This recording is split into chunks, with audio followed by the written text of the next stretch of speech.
Imagine getting paid just for sharing your thoughts on products and services you use every day. With Survey Junkie, it's that simple.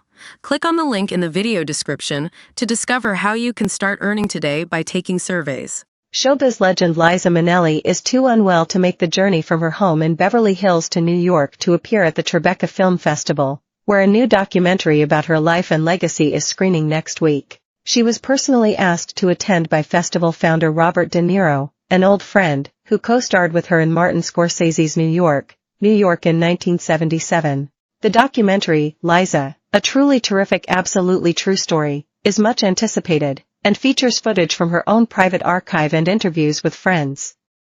It begins by reflecting on the death of her mother, Judy Garland. But I'm told that Minnelli, 78, has had to demur, as her many health conditions would make the journey to the premiere on Wednesday too difficult. In April, she was pictured in California in a wheelchair. She remains active on social media, and recently revealed she was working on multiple spectacular new projects, including starting to record again. Of the documentary, she said, "I've been working quietly with a brilliant director, Bruce David Klein, to bring the real story of how my career in films and more began. And I'm not talking about my baby debut at MGM with Mama, that was pure nepotism." She had been looking forward to attending Tribeca for the premiere of her fabulous documentary. "I'm so excited, I can't stand it," she had exclaimed. Director Klein was excited, too. He said of the film, "When we started talking to the Liza people, they had just found about 25 hours of old footage that had never been seen before, in Liza's closet. And our jaws dropped. We realized that there was a story in here about this magical time in the 1970s when she transformed. Her mother died, and in 3 to 5 years she was winning a Tony, an Oscar, and on, a mind-blowing accomplishment." In 2022 Minnelli appeared at the Oscars in a wheelchair, and there was concern about her confused state. The star, who won a Best Actress Oscar for Cabaret in 1972, was greeted with a standing ovation when she reached the stage to present the Best Picture award. But she appeared to struggle with the paper she was holding, and told Lady Gaga, who came on with her, "I don't understand." Her close friend Michael Feinstein, once Ira Gershwin's assistant, attributed the episode to the fact that she'd been ambushed, told at the last minute she would be appearing in a wheelchair rather than sitting in a director's chair, which was her preference. In March, she was too frail to attend the funeral of another close friend, producer Alan Lazare. A source said at the time, "Liza is in bad shape." For her to miss Alan's funeral underscores the toll her health issues have taken. Minnelli has had numerous stints in rehab for substance abuse, but has been sober since 2015.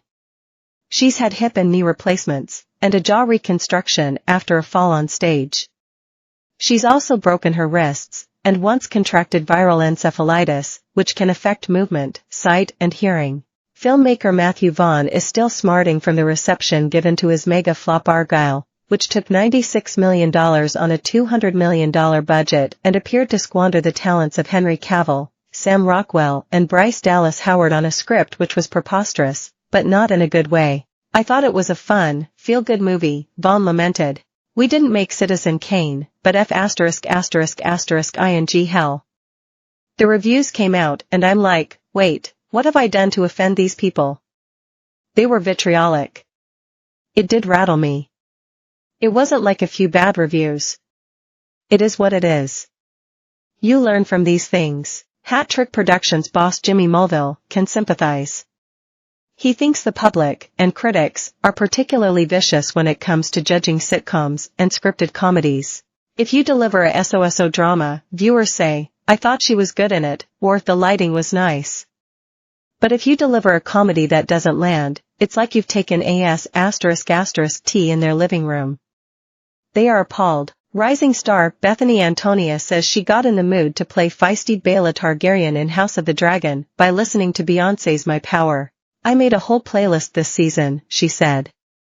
"And it always began with My Power, which is a really good way to start the day." The second series starts streaming from June 16 on HBO, and from June 17 on Sky Atlantic. The Heart of Invictus documentary by Prince Har.